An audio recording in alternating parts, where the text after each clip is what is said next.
السلام علیکم ناظرین، میرا نام عاقب ہے اور آپ دیکھ رہے ہیں میرے یوٹیوب چینل اے آج جرنلسٹ۔ یہ کہانی دنیا کی ایک ہزاروں سال پرانی کتاب میں درج ہے۔ ہر ایک لفظ جو میں آپ کو بتانے والا ہوں وہ سچ پر مبنی ہے۔ ہو سکتا ہے کہ آپ کچھ باتوں پر یقین نہ کریں، لیکن سچ اکثر فرضی داستان سے مختلف ہوتا ہے۔ ابتدا میں انسان کے خلق کیے جانے سے پہلے، آسمان زمین کے بننے سے بھی پہلے، ستاروں، وقت اور روشنی کے وجود میں آنے سے پہلے خدا کا وجود تھا۔ وہ بغیر ابتدا کے ازل ہی سے موجود تھا، لیکن وہ تنہا نہیں تھا۔ خدا ثالوث کے طور پر اپنے آپ سے ہم کلام ہوتا تھا، لیکن خدا اپنی زندگی بانٹنا چاہتا تھا۔ وہ دوست اور پڑوسی بنانا چاہتا تھا۔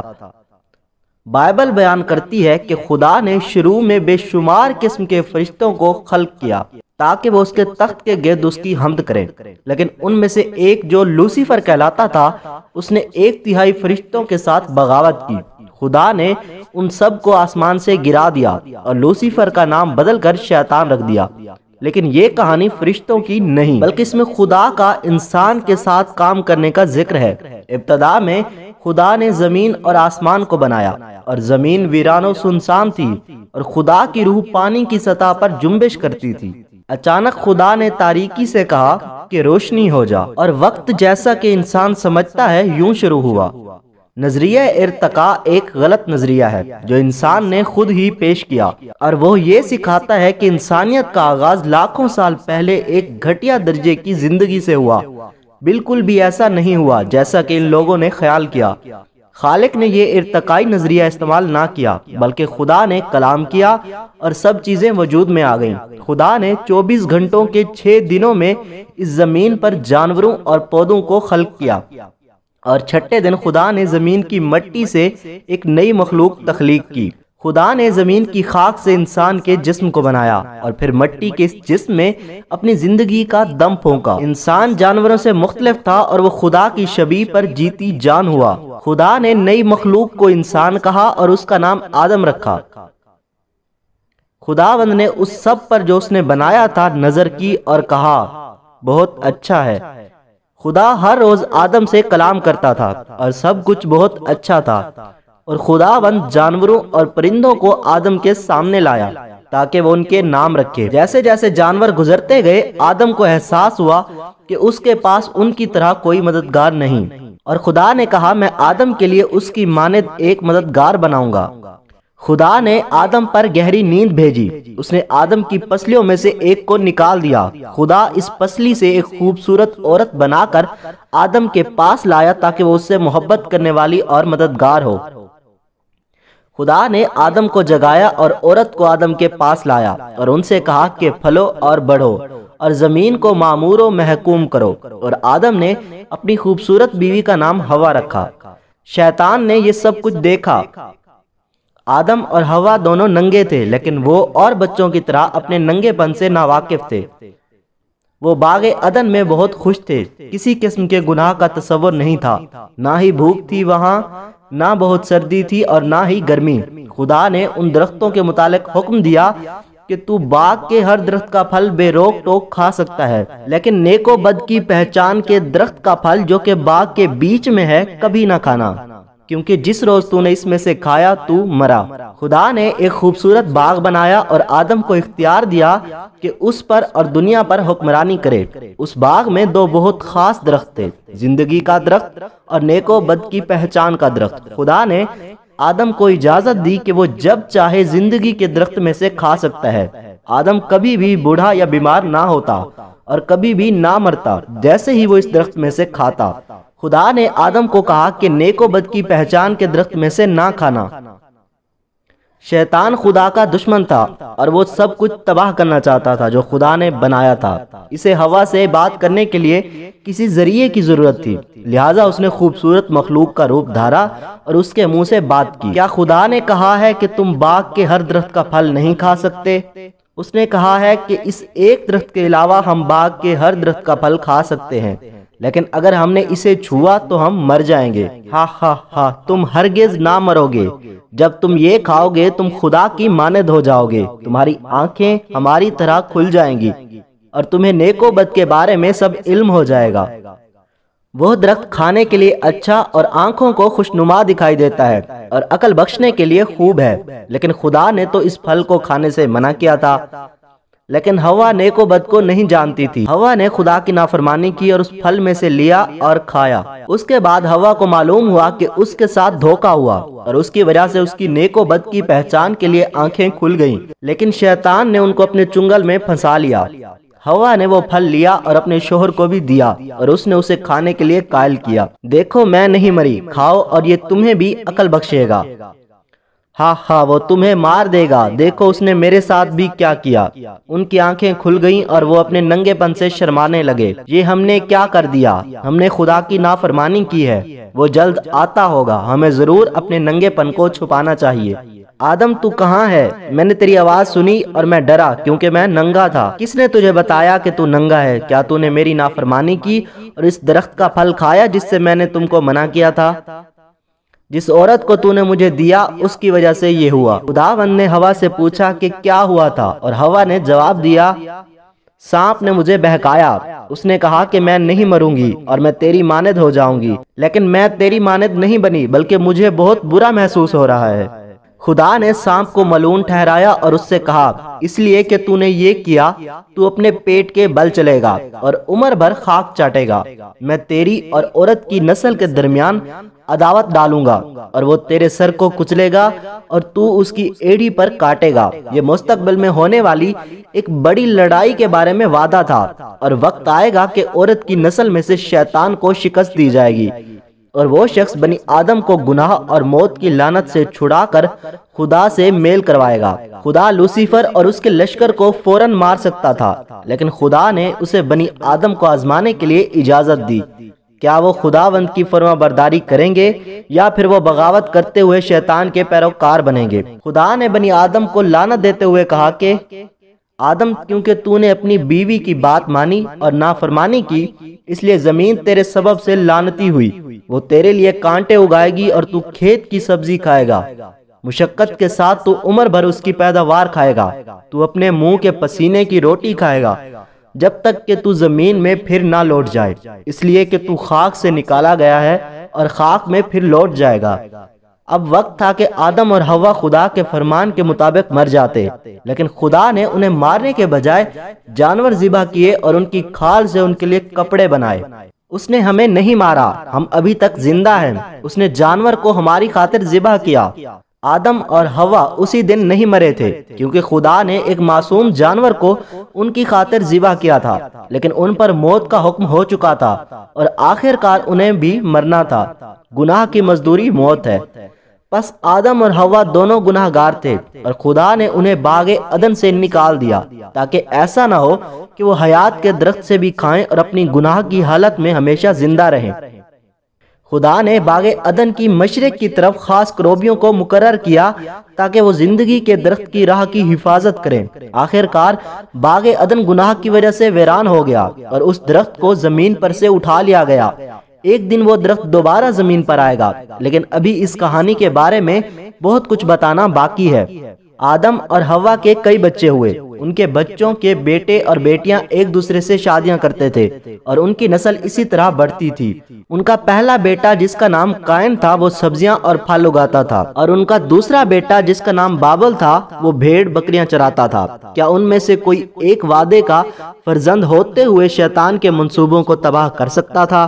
قائن اور بابل نے باغ عدن میں پیش آنے والے واقعات کے بارے میں سنا تھا، لیکن خدا بنی آدم سے ویسے کلام نہیں کرتا تھا جیسے آدم سے باغ عدن میں کرتا تھا۔ آدم اور اس کی نسل خدا سے نافرمانی کی وجہ سے دور ہو چکی تھی۔ خدا کے بغیر زندگی بہت مشکل تھی۔ اے خدا، میں ایک گناہ گار انسان ہوں۔ میں نے اس برے کو اپنی جان کے فدیے کے طور پر پیش کیا ہے۔ پھر ایسا دن بھی آیا جس میں آدم کے دونوں بیٹوں نے خدا کی عبادت کرنے کے لیے قربانی پیش کرنے کا سوچا۔ ان کے والد نے انہیں باغ عدن میں ذبح ہونے والے جانوروں کے بارے میں بتایا تھا۔ اس وجہ سے بابل نے ایمان رکھتے ہوئے جانور ذبح کر کے خدا کو پیش کیا۔ قائن نے خدا کو بہترین قربانی پیش کی، لیکن وہ فدیہ کی قربانی نہیں تھی۔ قائن اس بات سے بے خبر رہا کہ اس کے گناہ نے خدا کو ناراض کیا ہے۔ اے خدا، میری اس بہترین قربانی کو قبول فرما۔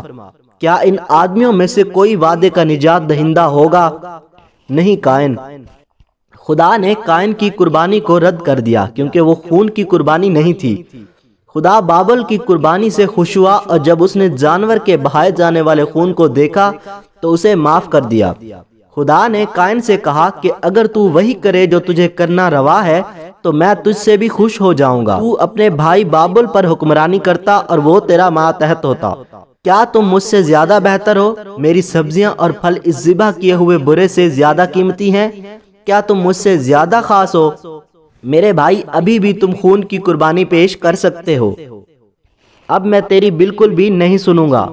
بابل کی موت ہو گئی اور قائن اپنے گناہ کے سبب چھپنے لگا، لیکن قائن اپنے برے کام خداوند سے نہ چھپا سکا۔ خدا سب کچھ دیکھتا اور جانتا ہے۔ قائن، تیرا بھائی کہاں ہے؟ قائن، تیرا بھائی بابل کہاں ہے؟ میں نہیں جانتا، میں اپنے بھائی کی رکھوالی نہیں کرتا۔ تیرے بھائی کا خون ابھی تک زمین پر ہے، یہ مجھے تیرے برے اعمال دکھاتا ہے۔ خداوند سب کچھ جانتا ہے، وہ ہر ایک کو ہر وقت دیکھتا ہے، کوئی بھی چیز اس سے پوشیدہ نہیں رہ سکتی۔ اس نے دیکھا کہ قائن نے بابل کے ساتھ کیا کیا۔ خداوند نے قائن پر لعنت بھیجی اور وہ جنگلوں میں اپنی بیوی کو لے کر بھاگ گیا۔ اس کے گناہ کے احساس نے اسے نہایت غم اور تکلیف میں مبتلا کر دیا۔ قائن وعدے کا نجات دہندہ نہ بن سکا، بلکہ اسے خود نجات کی ضرورت تھی۔ جب انسان پہلی بار تخلیق کیا گیا تو اب رشتہ داروں کی آپس میں شادیوں سے جو نقائص پیدا ہوتے ہیں وہ اس وقت سامنے نہیں آئے تھے۔ بعد میں جب یہ ایک گمبھیر مسئلہ بن گیا تو خداوند نے حکم دیا کہ قریبی رشتہ داروں کو آپس میں شادیاں نہیں کرنی چاہیے۔ خداوند کا وعدہ جو ایک نجات بخشنے والے بیٹے کے بارے میں تھا، اس کا کیا بنا؟ آدم اور حوا کا ایک اور بیٹا تھا اور اسے سیت کہتے تھے۔ ان سے کئی اور بیٹے اور بیٹیاں بھی پیدا ہوئے تھے۔ خداوند نے مجھے ایک اور لڑکا بخشا ہے جو اس کی جگہ لے گا جسے قائن نے مار دیا تھا۔ سیت کا ایک بیٹا تھا اور اس کے بیٹے کا بھی ایک بیٹا ہوا اور بہت سے اور بیٹے بھی پیدا ہوئے، لیکن کوئی بھی گناہ کی لعنت اور موت کو ختم کرنے کے لیے ابھی تک نہیں آیا تھا۔ جلد ہی زمین بہت سے شہروں، گاؤں اور کھیتوں سے بھر گئی۔ ہر نئی نسل کے ساتھ جیسے ہی لوگ بڑھتے گئے، گناہ بھی بڑھتا رہا۔ لوگ جنسی گناہ کے مرتکب ہوئے اور تشدد پسند تھے۔ ہر سوچ گناہ گار تھی، کوئی بھی راست بازی سے زندگی بسر نہ کرتا تھا۔ آدم نے ایک گناہ کیا تھا، لیکن اب لوگوں نے بہت سے گناہ کیے تھے۔ خداوند نے فرمایا، میں زمین پر انسان کو بنا کر ملول ہوا، میں زمین پر ہر زندہ چیز کو تباہ کر دوں گا۔ شیطان جو خداوند کی بادشاہت سے نفرت کرتا ہے، یہ دیکھ کر بہت خوش ہوا کہ خداوند نے ہر ایک کو مار دیا۔ اب تک تو نسلیں گزر چکی تھیں اور زمین گناہ سے بھری تھی۔ انسان نے اپنے ساتھی انسانوں کو غلام بنا لیا تھا۔ کیا خداوند کا کبھی ایک ایسا گھرانہ ہوگا جو اس سے محبت کرے اور اس کی فرما برداری کرے؟ لیکن ایک ایسا شخص تھا جس کا نام نوح تھا، جو عدالت پر یقین رکھتا تھا اور ہمیشہ نیک کام کرتا تھا۔ خداوند نے فیصلہ کیا کہ وہ اس کے ساتھ مہربانی سے پیش آئے گا، اور جب وہ سب کو تباہ کرے گا تب اس کو اور اس کے خاندان کو نہیں مارے گا۔ نوح، میں تمام روئے زمین پر پانی کا طوفان بھیجنے والا ہوں، ہر سانس لیتی شے مر جائے گی۔ تمہیں اپنے آپ کو، اپنے خاندان اور جانوروں کو بچانے کے لیے ایک بڑی کشتی بنانی ہوگی۔ اپنے ساتھ کشتی میں زمین پر موجود ہر جانور کا ایک جوڑا لے کر جاؤ۔ تم تمام پاک جانوروں میں سے 7 کو لے کر جاؤ گے۔ میں کشتی بنانے میں تمہاری رہنمائی کروں گا اور تمہیں بتاؤں گا کہ سیلاب سے پہلے تمہیں کیا کرنے کی ضرورت ہوگی۔ کیا نوح وعدے کا فرزند بن سکا؟ وہ جو شیطان کے کاموں کو برباد کرتا، کیا وہ خدا کی فرما برداری کرے گا یا وہ بھی ناکام ہو جائے گا؟ خداوند نے نوح کو بتایا کہ کشتی کتنی بڑی ہونی چاہیے تاکہ وہ زمین پر ہر سانس لیتی مخلوق میں سے 2 کو اور اس کے علاوہ ان کے کھانے کے لیے خوراک کو بھی سنبھال سکے۔ آنے والے سیلاب کی تباہی سے ہر ایک کے ختم ہونے کا سوچ کر نوح بہت اداس تھا، بس اس نے اپنا زیادہ تر وقت ان کو خبردار کرنے میں گزار دیا تاکہ وہ گناہ سے باز آ سکے۔ میں تمہیں ایک اور دفعہ بتا رہا ہوں، خداوند ایک بڑے طوفان سے دنیا کو تباہ کرنے والا ہے۔ تم میرا یقین کرو اور میرے ساتھ کشتی پر آ جاؤ۔ ایک محبت کرنے والا خداوند اپنے بچوں کو کیوں تباہ کرے گا؟ گناہ کی وجہ سے۔ تمہیں گناہ سے باز آنا چاہیے اور اپنے پڑوسی سے پیار اور انصاف سے پیش آؤ۔ تم بالکل بیوقوف بوڑھے ہو۔ 120 سال کے بعد جب کشتی مکمل ہو گئی تو خداوند نے تمام زمین پر سے جانوروں کو نوح کے پاس آنے کے لیے بلایا۔ دیکھو، اور زیادہ جانور آ رہے ہیں۔ وہ سب اپنی مرضی سے آ رہے ہیں اور کوئی بھی ان کی رہنمائی نہیں کر رہا، ایسے جیسے کہ کوئی انہیں بلا رہا ہو۔ کچھ بہت عجیب و غریب دکھائی دیتے ہیں، مجھے نہیں معلوم تھا کہ اس طرح کے جانور بھی موجود ہیں۔ تمہارا کیا خیال ہے کہ کیا نوح خداوند کے سیلاب بھیجنے کے بارے میں صحیح ہے؟